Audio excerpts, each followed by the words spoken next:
This guy is terrible. This guy is making $8 million a year. An 8.15 save percentage in 3 games. As a National Hockey League goaltender, I put up an 8.50 in Motor City. I put up an 8.46 in Watertown. You didn't make $8 million. I made $125 a week, and then I made respectively $150 USD a week, which is $1 billion Canadian, because our dollar's dog shit, because our country is run by WEF. We'll get to that later. We'll get to that in a second. This guy's terrible, though. Like, I'm watching game 2, I'm watching game 1, like, you can't make a save. This guy's playing so deep. So I saw the fake news media talk about I think it was the second goal in game 2, when it comes off his blocker, off the D-man, and they're like, oh, what's he supposed to do? It's off the D-man. He's so deep. There's no wiggle room at all. So one of the things, if you're going to be playing deep, you have to have elite reads and elite rebound control, because there's no room for error. You are as backed up as you can. If you're a little bit more aggressive, you can have some room for error because the pucks may squeak outward, right? So a more explosive guy would play aggressive. Yeah, but then you got to rely on your defenseman to make sure that they're covering those spots. You know what I mean? And if they're not, then you're getting tip-ins, which we saw, earlier this week with Hellebuck. Hellebuck was a victim of that, where his defense hung him out to dry, and tip-ins and everything were going by. So you play out a little bit more, you run that risk. Well, it's like Mario Kart. Do you want drifting? Do you want drafting? Do you want acceleration? Do you want braking? The system is going to be played to what works for you. But for Ullmark, he's so deep. He makes the save where basically he's on top of the guys that are on the edge of the blue paint. The puck has nowhere to go. Of course the rebound's going off your blocker and off the D-man, you idiot. If you take an extra 6 inches, the puck's going out of play, you have a face-off. Stuff like that. And that first goal with Austin Matthews behind the net, and we'll pan to the wide angle just so I can kind of paint a picture for you here. So with this goal, so the puck goes behind the net. Now, the game is so fast. This is something that Matt and I have talked about quite a bit. The game is so fast that as a big guy, you have to play the percentages. 80% of all shots in the National League are pad height or lower. So you go into what we would call a reverse VH. You would steal the post on the ice. He's a big guy. He's 6'6". You should be able to go totally flat. We call that a soft seal the post, and then shift from side to side as need be. This monkey, who looks more mentally stunned than half the women in Vancouver, the puck goes behind the net.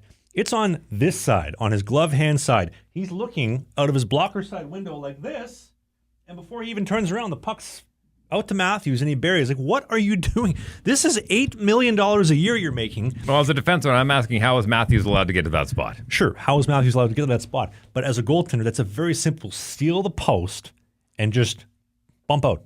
You're 6'6", you fill the whole net. And then you look at the overtime goal.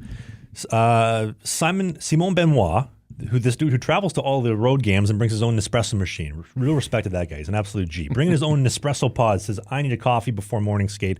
I need one after. I need before the game. I love that. He fires a bomb a minute into overtime from the blue line. I get it. It's a little bit of a knuckler.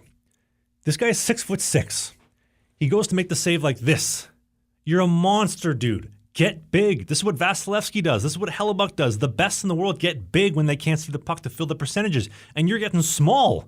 What are you, like, he has single-handedly cost them the series. 3 goals on 20 shots in Game 3. The Senators should have won that game. They absolutely should have won the game. They probably should have started Forsberg, but they should have won the game. He has an 8.15 save percentage in 3 games. He has a lifetime 3-10 playoff record with the worst active save percentage in the playoffs of any goalie on the planet all time. You know what, though? What? In these playoffs? Yes. Right now? Yes. That we're currently in? Mm-hmm. He's better than Stuart Skinner. Which is scary to say. Imagine coming in the Senators' locker room being like... He's I think he's .005 goals against average better than Stuart Skinner, and a save percentage, and way better on his goals against. Imagine Brady, Tkachuk, and Stutz having a conversation. Dude, our goaltending sucks. Well, he's better than Skinner. At least he's not Stuart Skinner, dude. We could be way worse. You're right. We could have lost in regulation. At least we got a TV in the boardroom. Like, you could have put my mother in net, who has never put skates on in her life, and would have had a better save percentage than him. You could have taken Patrick Lalime out of retirement, straight out of Game 7, put him in the net, and had better saves. You could have taken Andrew Hammond, the Hamburglar himself, who has put on a crazy amount of weight since retirement. He's working in medical sales. This guy hates the game. He's totally burnt out of it. Sound familiar?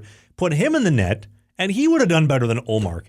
And he ain't making $8 million. Listen, if this dude's putting up an 8.15 save percentage for $8 million a year, and I did it for $125 a week, I need a raise.